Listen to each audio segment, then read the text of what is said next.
இன்னைக்கு மகாநதி சீரியல்ல காவேரி வந்து அவங்க தாத்தாட்ட பேசிட்டு இருப்பா. அப்போ உங்க பேரனுக்கு ஏன் இன்னும் கல்யாணம் பண்ணி வைக்கணும்னு யோசிக்கவே இல்ல அப்படின்னு சொல்லும்போது, அவங்க தாத்தா சொல்லுவாரு, இல்லம்மா அவன் இன்னும் அவன் ஒய்ஃப தான் நினச்சுக்கிட்டு இருக்கான் அப்படின்னு சொல்லி சொல்லும்போது, அவ சொல்லுவா, அதுக்காக நீங்க கல்யாணம் முடிக்காமயே வச்சுருவீங்களா அப்படின்னு சொல்லி கேட்பா. அதுக்கப்புறம் அவன் சொல்லுவான் அதுக்கு, இல்ல நான் வந்து அவனுடைய லைஃப்ல வந்து தெரிஞ்சோ தெரியாமலோ ஒரு முடிவெடுத்து அது தப்பா போயிருச்சு. இனிமே அவனுடைய வாழ்க்கையில வந்து நான் வந்து முடிவெடுக்க மாட்டேன். அவன் என்ன முடிவெடுக்கிறானோ அதுதான் நான் வந்து ஏத்துக்குவேன் அப்படிங்கிற மாதிரி சொல்லுவாரு. அதுக்கு காவேரி சொல்லுவா, "அப்போ உங்க பேர வந்து கல்யாணத்துக்கு சம்மதிச்சா நீங்க ஓகே தானே?" அப்படின்னு சொல்லும்போது, "இதில என்னம்மா சந்தேகம் இருக்குது? அவன் ஒத்துக்கிட்டா கண்டிப்பா இப்ப எனக்கு ரொம்ப சந்தோஷம் தான். அவனும் ஒரு குடும்பம், குட்டின்னு சொல்லிட்டு இருந்தான்னா, அவன் லைஃப்ல அதை விட சந்தோஷம் வேற என்ன இருக்க முடியும்?" அப்படின்னு சொல்லிட்டு அவங்க தாத்தா சொல்லிட்டு இருப்பாரு. அத கேட்ட உடனே அவ சொல்லுவா, காவேரி, "அப்போ நீங்க வந்து உங்க பேரனுக்கு கல்யாணம் ஆனதாவே நெனச்சுக்கோங்க.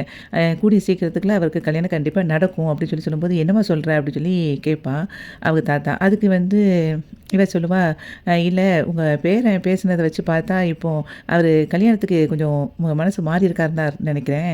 அதனால நம்ம வந்து மேட்ரிமோனியில பதிஞ்சு, அவருக்கு வந்து கல்யாணத்துக்கு பொண்ணு தேடுவோம் அப்படின்னு சொல்லி இவ சொல்லுவா. அப்போ அவங்க தாத்தா மனசுக்குள்ள நெனைப்பாரு, நீ வந்து அவன சம்மதிச்சு ஏத்துக்குவேன்னு சொல்லி பார்த்தா, நீ வேற பொண்ண தேடிக்கிட்டு இருக்கியே அப்படின்னு சொல்லி ஃபீல் பண்ணிட்டு இருப்பாரு.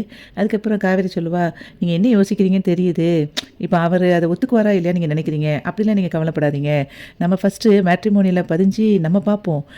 அதில வந்து என்னென்ன பொண்ணுங்கலாம் இருக்கிறாங்க, இவரோட டீட்டெயில்ஸ் எல்லாத்தையுமே நம்ம குடுத்துருவோம். இவருக்கு கல்யாணம் ஆயிட்டு, குழந்தை இருக்கு அப்படிங்கிற எல்லா டீட்டெயில்ஸுமே நம்ம குடுத்துருவோம். குடுத்த பிறகு அதுக்கு பொருத்தமான பொண்ணுங்க எத்தனை ரெக்வெஸ்ட் குடுக்குறாங்க அப்படிங்கிறத பார்த்துட்டு, நம்ம அத வந்து செலக்ட் பண்ண பிறகு அவர்கிட்ட சொல்லுவோம். அதுக்கு முன்னுக்கூட்டியே அவர்ட்ட சொல்ல வேண்டாம். சரியா? அப்படி சொல்லிட்டு, அதுக்கப்புறம் கேட்பா, மேட்ரிமோனிய நான் ஓப்பன் பண்றேன் ஃபர்ஸ்ட்டு அப்படின்னு சொல்லிட்டு, மேட்ரிமோனிய ஓப்பன் பண்ணிருவா. ஓப்பன் பண்ணிட்டு அவர்ட்ட கேட்பா, உங்க பேரனோட நல்ல ஃபோட்டோ இருந்தா எனக்கு ஒண்ணு குடுங்க அப்படின்னு சொல்லி கேட்பா.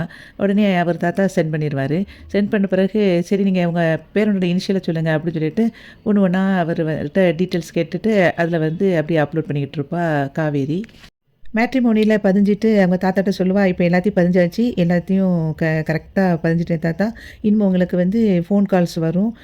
உங்க நம்பர் தான் குடுத்துருக்கேன். நீங்க பேசிட்டு என்கிட்ட சொல்லுங்க." அப்படி சொல்லிட்டு, "எனக்கு நேரம் ஆயிட்டு. நான் வீட்டுக்கு கிளம்புறேன்." அப்படி சொல்லி கிளம்புவா. அப்ப தாத்தா சொல்லுவாரு, "எதுக்கும்மா கூட கொஞ்சம் நேரம் இருக்க வேண்டியது தானே?" அப்படி சொல்லி சொல்லுவாரு.